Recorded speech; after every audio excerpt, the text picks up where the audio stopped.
Tradisi pacu jalur Indonesia mendunia. 30 wakil menteri rangkap jabatan komisaris BUMN. Anggota DPRD Banten terciduk main HP sampai pakai earphone pada saat rapat. Viral, speaker stadion GBK keluarkan suara mendesak. Update pertandingan Indonesia melawan Malaysia di Piala ASEAN U23 Championship. Selamat malam pemirsa, Komik X Breaking News kembali menyapa. Bersama saya Felix Seda dan rekan kerja saya.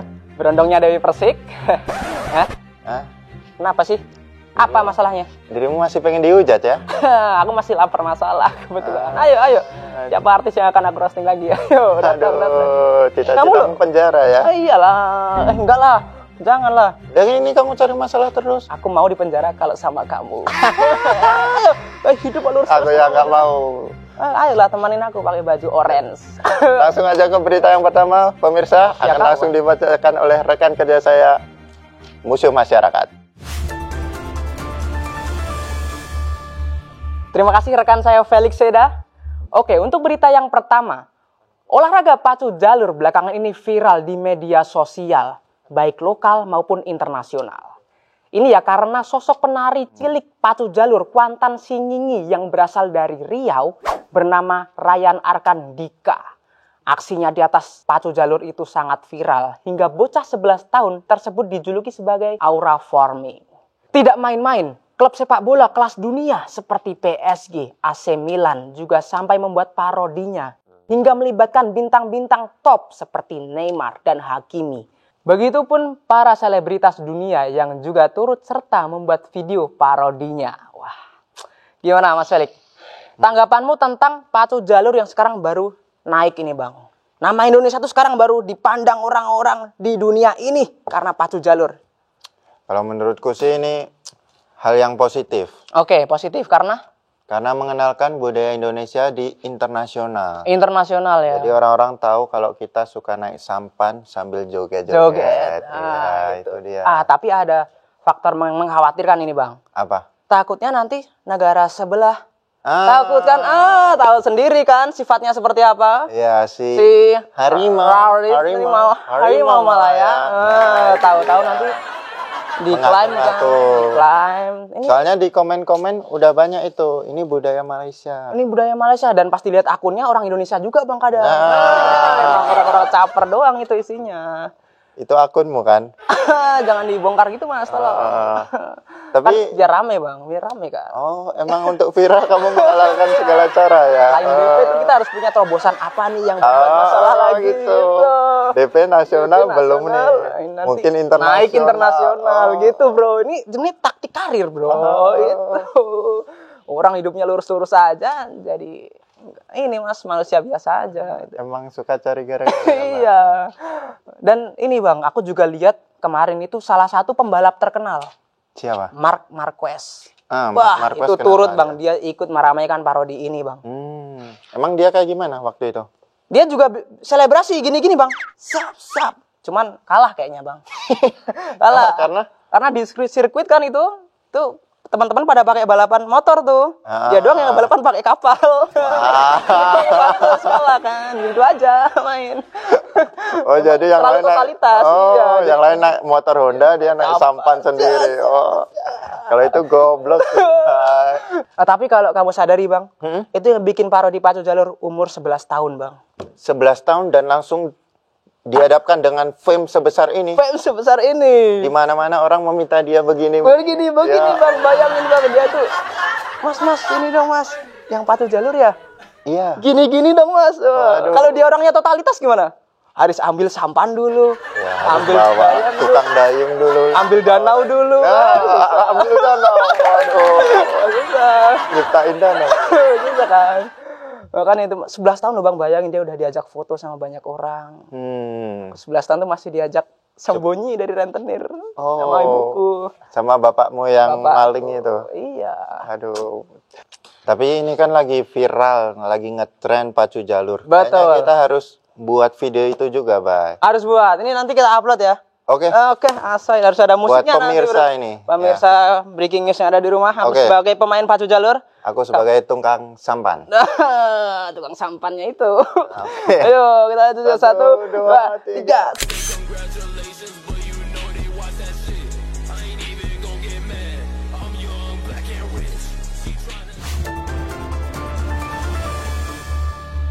Baru-baru ini, sebanyak 30 wakil menteri dalam Kabinet Merah Putih pimpinan Presiden Prabowo Subianto diketahui merangkap jabatan sebagai komisaris di sejumlah badan usaha milik negara maupun anak perusahaannya.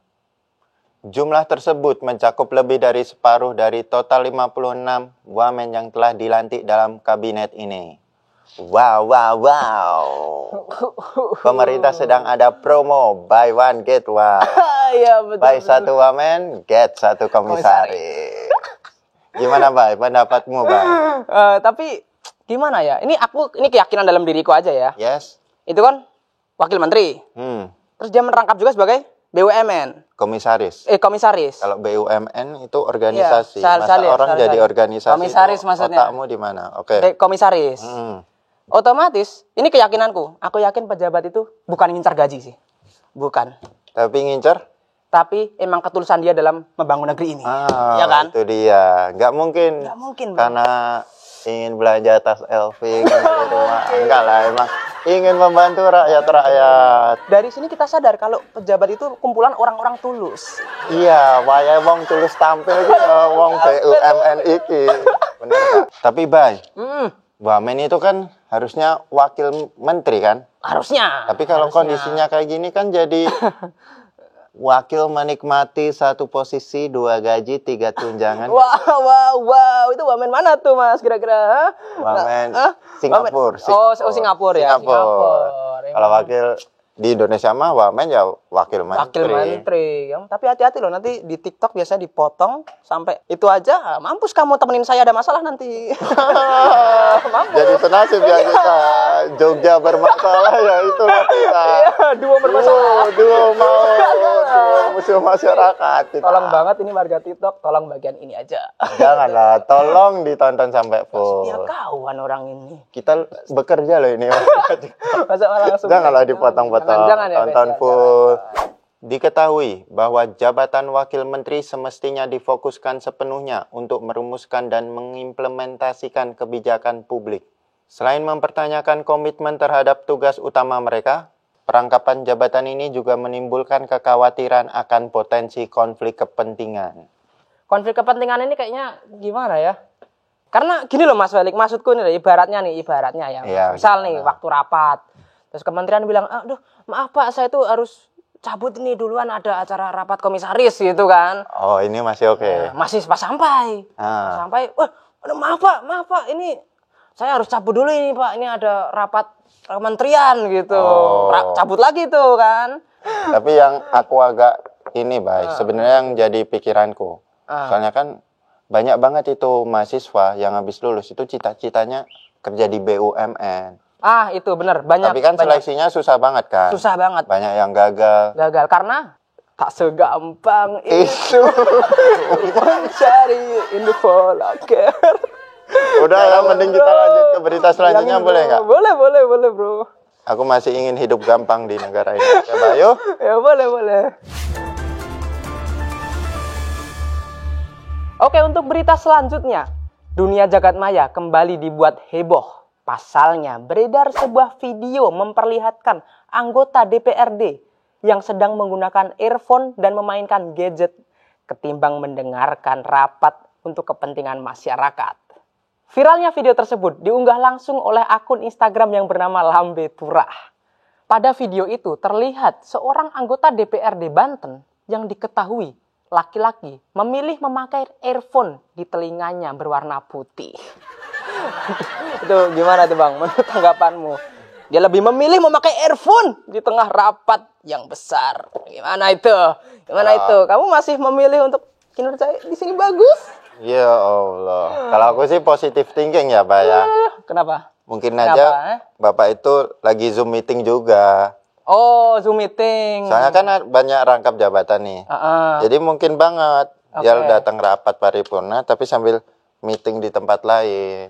Oh, berarti maksud kamu bisa aja kan di sini pakai headset tuh? Iya. Di sebelah nggak pakai headset? Iya, jadi bisa dengerin yang sini, yang sini dengerin yang di HP. Telinga kanan dengerin acara ini nih. Iya. Oh, ini mungkin bukti pemerintah kalau dia tuh bisa melakukan 2 job desk dengan baik. Iya. Oh, yang tadi ya, bener ya, yang tadi. Benar.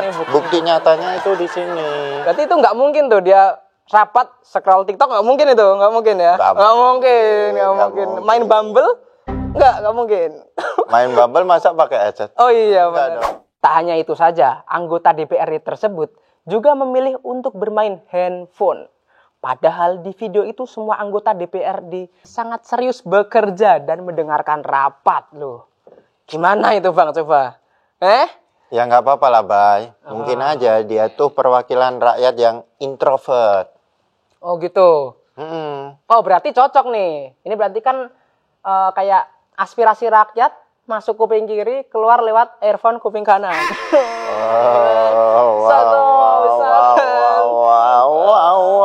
Kenapa sih? Kribo. KM. Kribo masalah. Kribo. Kamu menjuluki dirimu sendiri. Bikin brand sendiri nanti. Mantap. Kribo masalah. Dirimu besok di borgol. Bye. Lanjut berita 4. Lanjut, silahkan. Berita selanjutnya akan dibacakan oleh kolega saya. Viral di media sosial pengeras suara atau speaker di Kompleks Stadion Utama Gelora Bung Karno mengeluarkan suara tak senonoh pada Minggu sore 13 Juli 2025. Suara tak senonoh itu muncul di speaker yang biasanya dimanfaatkan untuk pengumuman dan memutar musik. Sebelumnya, seorang pengunjung GBK sempat merekam momen speaker pengumuman mengeluarkan suara perempuan mendesah. Suara aneh tersebut pun membuat geger. Video rekaman itu pun viral di media sosial. Gimana, Bay? Baru kali ini ya, ini biasanya kan GBK kan adanya kayak penuh sorakan. Nice. Kali ini GBK penuh desahan. Oh. Kenapa sih Indonesia ini? Hah? Ini stadion nasional loh ini, Iya. Ya Allah, stadion Biasanya nasional stadion. ini. Biasanya stadion penuh teriakan Indonesia. Dung dung dung dung. Boom. Minggu kemarin yang kedengaran ahnya doang. Doanya nggak kedengaran, Mbak. Ya Allah. Gitu ya, aduh ya. Ada apa dengan GBK? Aku tuh mikirnya kayak gak habis pikir gitu. Ini kan stadion stadion nasional kan. Tapi kok bisa ada suara internasional? Tapi kategori dewasa. Gak bisa. Dan aku bayangin waktu suara itu kan keluar kan, suara gitu. Gimana sekali lagi? Suara Itu yang jogging udah gak nafsu itu, Bay. Dengar suaramu, Bay. Mending kamu diem aja. Ya suaramu sang ini tuh aku bayangin kayak pas lagi sporteran, ada suara gitu kan. Aku kayak bayangin pasti respon supporter ada dua tuh. Iya. Yang cewek responnya kaget. Yang cowok responnya tegang.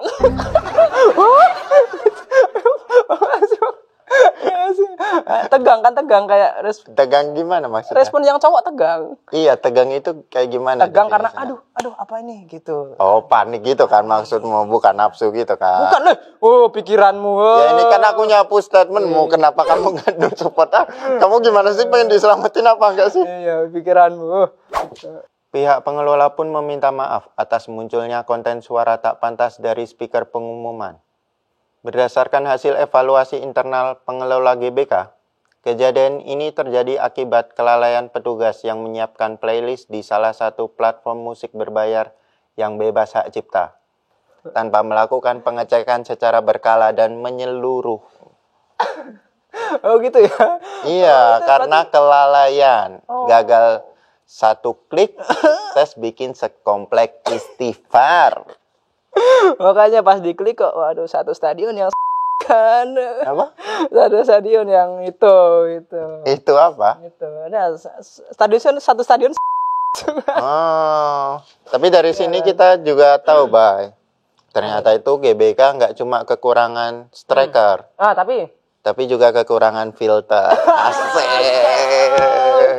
Kok bisa lolos? Sama GBK ini sekarang juga jadi ada julukan baru nih Bang, singkatan baru. Apa, Bay? GBK, Gelora konsisten.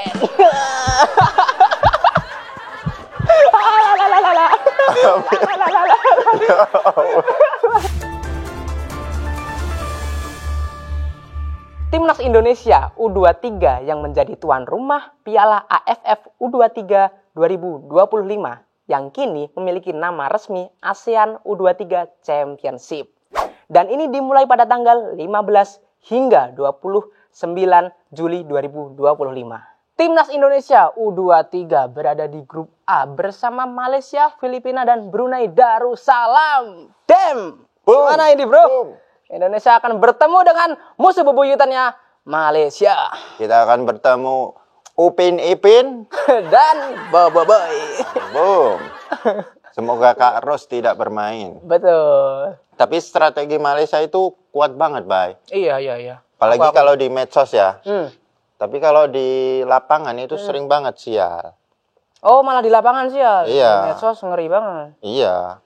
Tapi aku berharapnya ini untuk negara kita ya. Kan ini kan lawan Malaysia nih. Berharapnya sih permainan kita bagus. Yang bagus nggak cuma dari spanduk doang gitu. Maksudnya kan gitu kan. Kamu nilai permainan timnas jelek. Maksudnya kan bagus. Kamu orang mana sih, Bay? Dari tadi kritik semua orang di Indonesia Aku ini. Indonesia, bro. Indonesia. Enggak, kamu bukan. Kamu orang Kamboja kayaknya. Enggak senang sama Indonesia sih. Sorry, bro. Rasa manusiawiku tinggi, bro. Enggak orang Kamboja kan aneh-aneh, bro. Jangan, bro. Enggak, tapi tabiatmu bukan orang Indonesia. Enggak suka banget sama Indonesia. Tapi kita senang, kita turut bangga. Kemarin kan Indonesia sempat menang kan? Lawan Brunei Darussalam. Benar. Berapa? 8-0. Boom. Boom. 8-0. Kakak iparku. Kakak ipar. Aku yakin sekarang warga negara Brunei trauma sama angka 8. Benar. Dia udah nggak mau tuh nonton YouTube Komik karena ada angka 8 di situ. Enggak, karena ada kamunya. Oh ya, ada aku ya. Kalau ngeliat aku Masih oke ya, ya, masih ya. oke. Tapi aku bayangin aja kayak warga Brunei itu makan nugget angka, ketemu angka 8 tuh mending gak usah makan kayaknya. Iya, benar udah trauma gitu, mending puasa mutih gitu mereka langsung. Dia beli jersey Iniesta gitu, angka 8-nya dicopot. Gak mau dia. Apalagi nextnya lawan apa nih? Filipina juga kan. Aduh. Iya.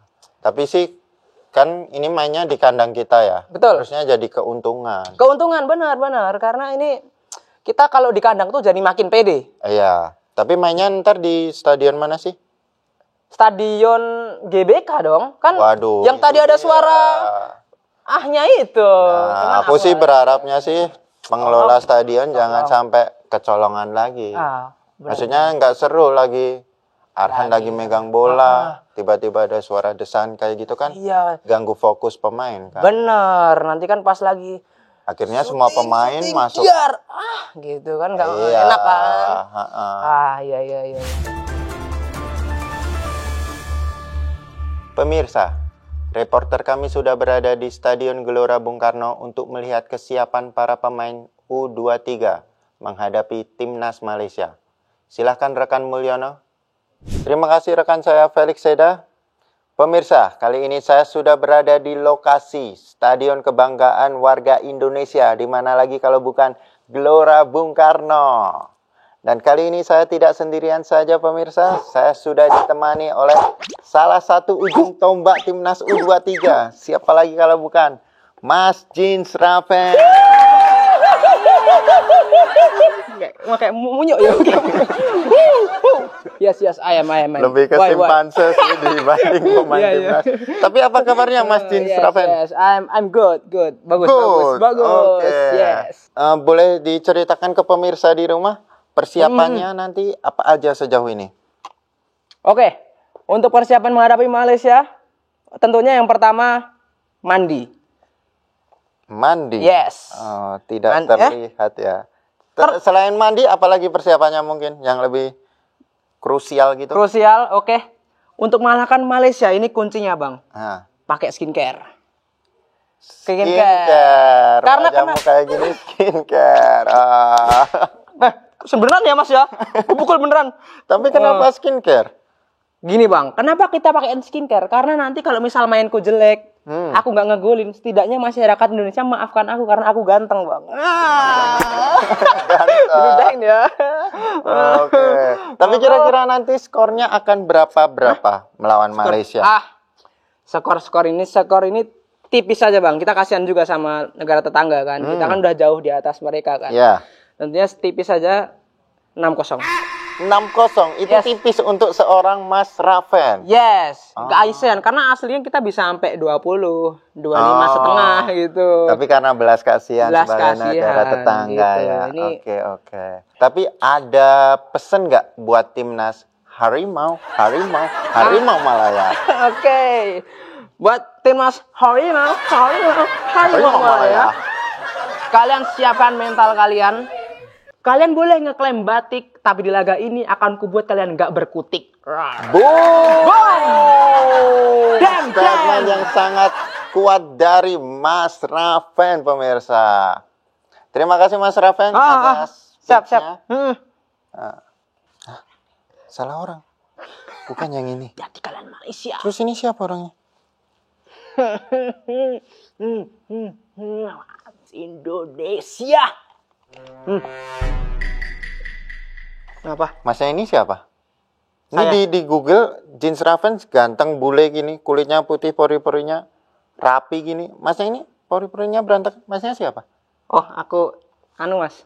Sopirnya Mas Raven saja. Sebenarnya iya. Salah Mas tadi. Sopirnya Mas Raven kan tadi mau ngantri makanan toh Mas. Dicegat Mas sama Masnya. Ya udah aku masuk frame aja toh. Ngapa nggak bilang dari tadi? Iya Mas. Hah? Ngapa nggak bilang dari tadi? Iya Masnya kan nggak nanya dulu Masnya tuh dari mana siapa. Ini Masnya udah bohongin satu Indonesia loh. Masnya yang salah, Masnya belum perhatian. Ya kan Masnya bisa ngaku dari awal. Makanya Masnya searching dulu Mas. Sam Raven tuh mukanya kayak apa? Masnya ini. Ya ngapain datang gini. Orang semangat kerja kok. Ya udah, Mas. Gitu aja ya laporan dari sini. Kembali lagi ke studio. Rekan saya Felix Seda. Terima kasih rekan saya Mulyono. Kok bisa salah ya Mulyono yang ini? Ya nggak apa-apa, orang manusia juga dia. Kok semua Mulyono gini? Enggak, ini aja, yang ini Yang aja. ini aja ya? Jangan semua Mulyono. Pantes kok kayak nggak pernah lihat pemain timnas macam itu. Kayak lebih mirip pemain debus gitu loh. Iya sih, Ya mukanya kan? tuh kayak parang gitu emang tadi. Hina. Ternyata supirnya loh, ya Allah. Salah. Tahu juga. Itulah berita hari ini di Comic Egg Breaking News, tempat di mana berita disampaikan setajam satir dan sepahit realita, tapi tetap bisa ditertawakan bersama. Boom! Ingat pemirsa, dunia ini keras, tapi ketawa itu gratis. Saya Bayu Wibowo dan rekan saya Felix Seda pamit undur diri. Sampai jumpa di Comic Egg Breaking News berikutnya. Karena kalau nggak bisa jadi solusi, Minimal bisa jadi komedi.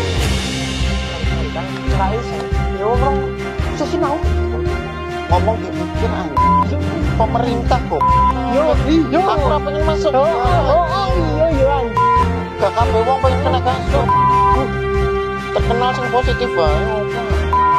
Kok iki cecile biasa. Apa?